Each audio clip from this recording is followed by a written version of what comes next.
주역은 과학적으로 합리적인가요? 그러게 어떤 사람 주역이 뭐 미신이다 뭐 이렇게 말하는 사람도 있습니다. 근데 저는 이제 이 학회를 운영하면서 주역 과학회라고 했습니다. 주역은 과학입니다. 왜 그럴까요? 언뜻 생각하면 우리 기존의 과학이라고 하면은 이런 로켓, 뭐 자동차만 과학으로 생각할 수도 있습니다. 물론 현미경 이런 것도 과학이죠. 뭐 그것도 과학입니다. 틀린 말 아닙니다. 그런데 우리가 합리적이라는 말, 합리적이다라는 음. 말은 무슨 뜻일까요? 이치에 합당하다는 얘기입니다. 이치에 맞으면 합리적입니다. 우리는 생활할 때요, 사고방식이 있습니다. 음. 어떤 수학으로 음. 매트릭스 함수가 있습니다. 함수라고 그러죠. 음. 인풋이 딱 되면 아웃이 딱 나옵니다. 예를 들어서, 더하기 2라고 하는 함수가 있어요. 그러면은 5를 집어넣으면 7이 나오고요. 10을 넣으면 12가 나오고요. 2를 넣으면 3이 나옵니다. 더하기 2해서 탁탁 나옵니다. 물론 다양한 함수가 존재할 수가 있겠죠. 뭐 곱하기 10일 수도 있고요. 뭐 빼기 뭐 다양하게 할 수도 있죠. 어떤 시스템에 대해서 항상 일정하면 이거는 이게 자체가 과학적 책입니다. 과학이라고 하는 거는요. 어떤 논리 가설을 세우고요. 가설을 세웠는데 인풋을 넣었어. 그랬더니 아웃풋, 결과가 같아요. 어떤 조건에서나 실험을 하든 뭘 하든 같게 나온다. 그런 걸 과학입니다. 즉, 이런 시스템이 갖춰진, 요즘 말 시스템이라고 할까요? 시스템, 매트릭스, 함수, 체계, 체계라고 그러죠. 체계가 갖춰지면요. 인풋 들어가면요. 아웃풋이 항상 일정합니다. 그런데 이게 들쑥날쑥하다 하면은 과학이라고 말하기 어렵습니다. 예를 들어서 5를 넣었는데 7이 나올 때기도 하고 10이 나오기도 100이 나오기도 왔다 갔다 한다. 그러면 이게 이 함수가 더하기인지 뭔지 알 수가 없습니다. 매번 다르다. 이러면 이거를 비과학이라고 합니다.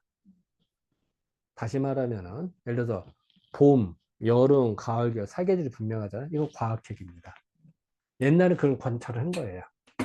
천문 하늘에 뭐냐 해가 뜨고 달이 뜨고 그 별이 떠도 움직이는 천행을 보고 1년을 나눈 거예요.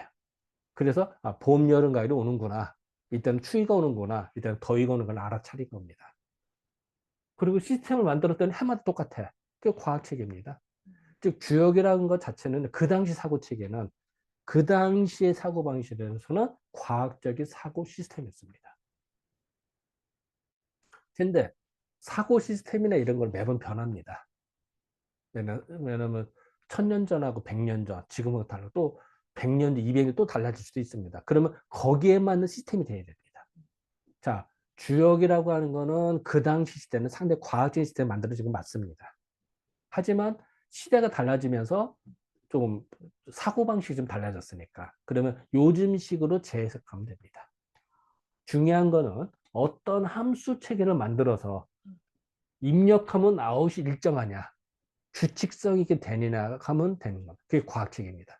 그래서 지금 우리가 추구하는 거는 주역을 공부해서 이런 시스템을 만드는 거야. 그러니까 이제 그래서 어떤 사고방식 집어넣으면 턱 나올 수 있나. 그게 규칙성 있게. 그게 바로 과학이라고 합니다. 그리고 이치 합당한 거거든요. 과학적, 합리적이라는 얘기는 이치라는 건 뭐야? 모든 걸 이치가 있다는 거죠. 그러니까 옛날식으로 말하면 인간이나 예를 들면 컵이다. 컵에는 컵의 이치가 있는 거예요. 컵의 이치는 뭐죠? 물을 보관하는 겁니다. 그리고 마실 수 있어야 됩니다. 근데 컵이 무거워서 손을 못 들어. 컵이 엄청나게 무거워. 손을 들 수가 없어. 그럼 입을 대고 먹는데 컵이라고 말하기 좀 민망하죠. 그리고 컵이 깨졌어. 물을 못 담아. 물을 넣으면 다 질질 새고 컵이 아닙니다. 컵에 있는 물을 담아서 인간이 먹기 좋은 것에 이치가 있는 겁니다. 컵이, 그죠? 근데 컵이 금이 갔어. 그럼 어떻게 돼요? 이치가 안 맞잖아요. 그럼 버리잖아요. 근데 이 컵에 금이 갔는데 연필꽂이통으로 썼어. 그럼 어때요? 그 순간은 컵이 아니라 연필꽂이통이 되는 거예요. 컵 모양을 한 연필꽂이통이 되는 거예요. 여기다가 화분을 같이 식물을 심었어. 그러면 컵 모양의 화분이 된 거죠. 그렇다고 해서 화분, 그러니까 식물을 심었는데 이걸 컵이라고 주장하지 않습니다. 컵 모양의 화분인 거죠. 연필꽂이통, 컵 모양의 연필꽂이통이지 컵이라고 하지 않습니다. 그런 이치가 있는 거예요. 자, 마찬가지로 제가 여기 망고 주스가 있습니다. 망고 주스, 망고 주스의 이치입니다. 망고 맛이 나야 되고, 그래야 망고 스타를 쓰는 거지. 망고 맛이 하나도 안 난다.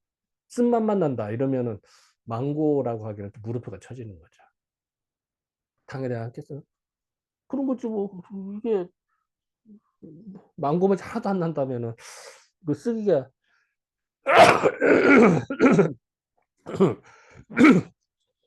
쓰기가 좀 미안합니다.